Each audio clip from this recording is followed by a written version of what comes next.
I thought it would be interesting for everybody to understand what are today the key economic engines that the kingdom is focusing on to grow its GDP and its economy.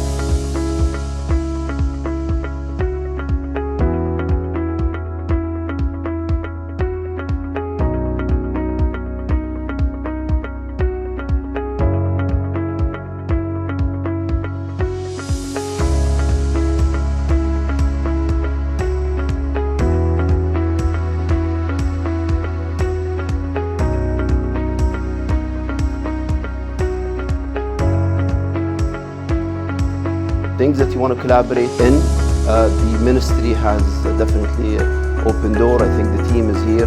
We'll be more than happy to welcome you.